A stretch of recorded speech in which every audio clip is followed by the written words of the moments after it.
All right, what's going on, everyone? It's a Tuesday edition of Q's Cuts on the YouTube channel. Don't forget to Google Rich Q on Q. You can follow me on Twitter at Rich Q on Q. We got about 45 or so minutes. Then we'll be on the air from 4 to 6 with a Tuesday edition of Back Your Play. I wanted to get into a little bit as far as the NFC East with the Giants and their draft and just looking at the moves that they made. I mean, I was pleasantly surprised, to be quite honest. You were able to grab KT Thibodeau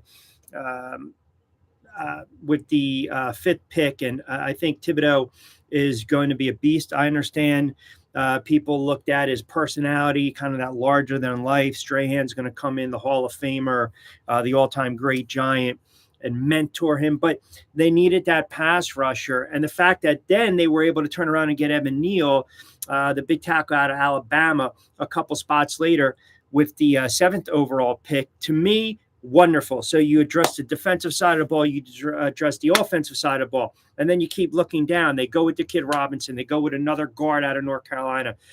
They added a tight end in the fourth round. You know, they were able to maneuver a little bit and get some more draft picks.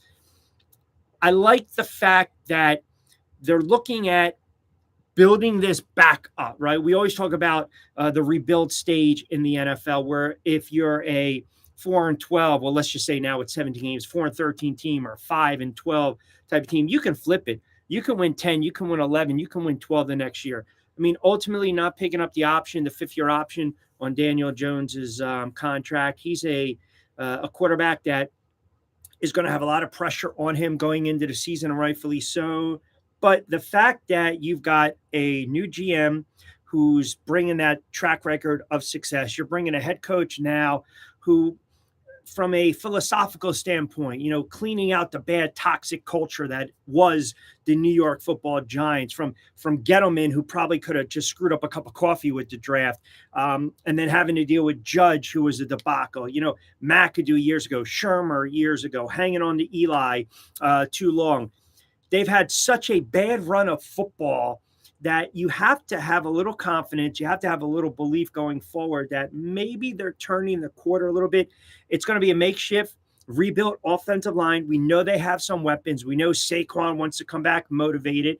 But ultimately, offensively, it's going to come down to what Daniel Jones does and what he doesn't do.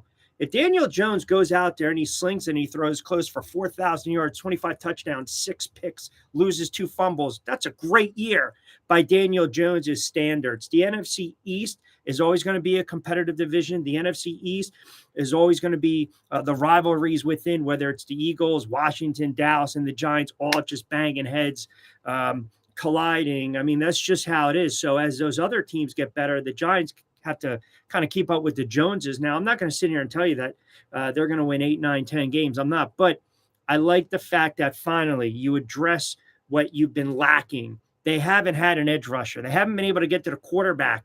You have to get to the quarterback, especially in the fourth quarter. I mean, think about this. If you're going to mask a weak secondary at times too, you have to solidify the offensive line. It doesn't matter who's back there. If the offensive line stinks, your quarterback's going to be running for his life. Saquon's not going to find any holes to run through. So all in all, I'd have to say a B+. I'm excited for what these players can come in and what they can potentially do. And like I said, we'll talk a lot more about it in the 4 o'clock hour today, a Tuesday edition of BYP coming up right here on AM 1490 Sports Betting Radio. As always, it's a Tuesday edition of Q's Cuts. Follow me on Instagram and Twitter, as we like to say, at Rich Q on Q. We'll talk to you at 4.